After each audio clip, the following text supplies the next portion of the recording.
Hello everyone. In this lecture we are going to talk about the term warrants.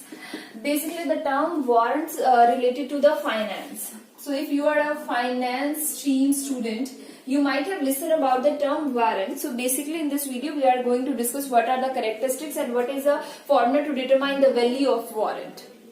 So, starting with the meaning of the warrant, a warrant is a detached instrument, means it doesn't have the value of their own. The value of a warrant is determined with the value of some other asset, or you can say that the shares which are considered under a warrant issued along with bond and the preference share, means these are issued along with, yani side by side with the bonds and the preference share. Basically, who is going to issue the warrant? The warrant is only and only issued by the public sector company, means if a company is public sector, if the company is public company, only then such company can issue a warrant. They give a right to buy, means warrant is a kind of derivative instrument which gives a right to buy stated. Stated means the number is always the number and the time period which is provided for a warrant is predetermined number of shares, and the number of shares which are going to be held under a warrants is determined in AOA, means in the article of association of a company. So what are the characteristics of warrant?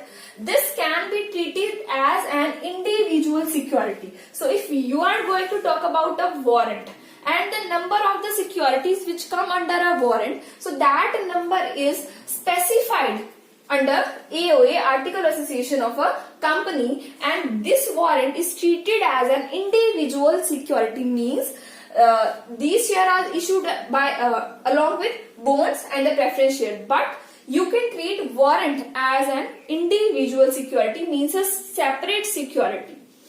Some are perpetual in nature. What is the meaning of having a perpetual entity? The warrant is having a perpetual entity, means some warrants never expire.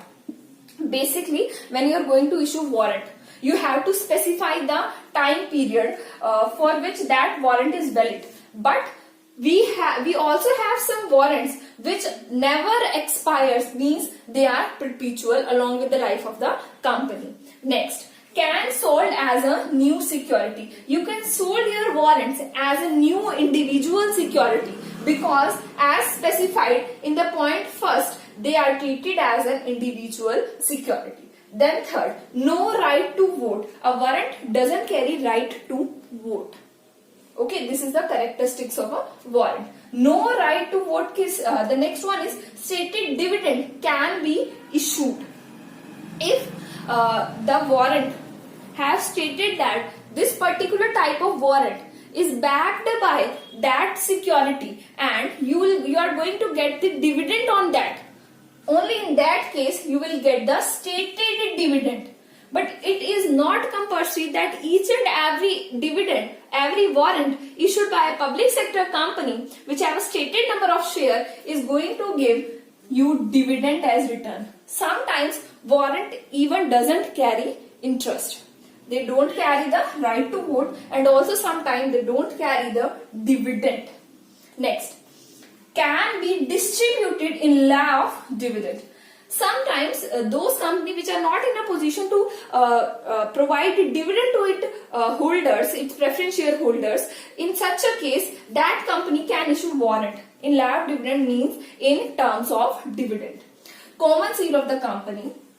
The warrant are issued under the common seal of a company. It is transferable by only delivery. We can just simply transfer it to some other party merely, it means only by the delivery. There is no need of registration. Next one is hence no need of registration. I have already write it on it.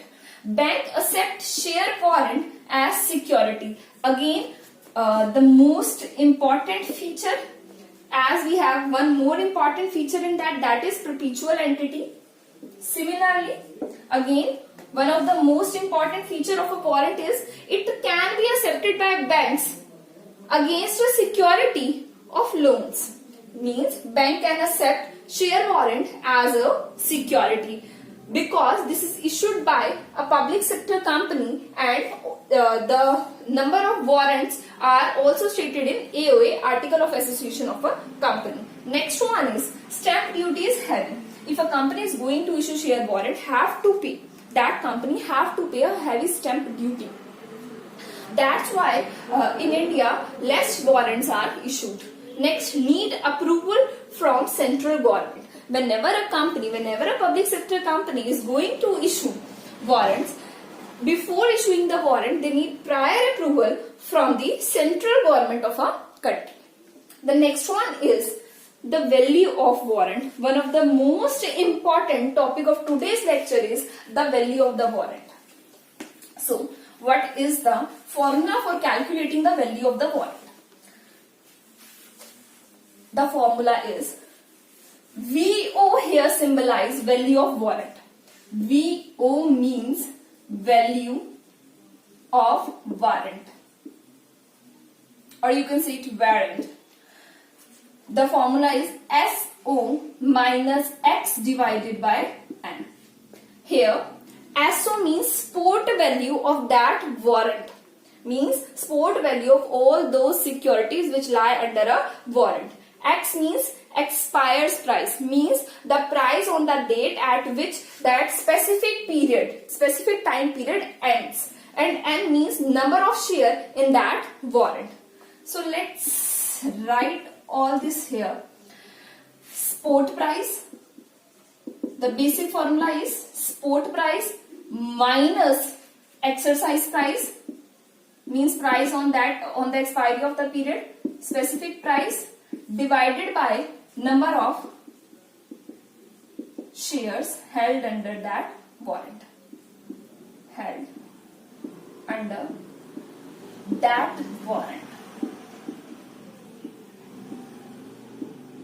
So here we are going to end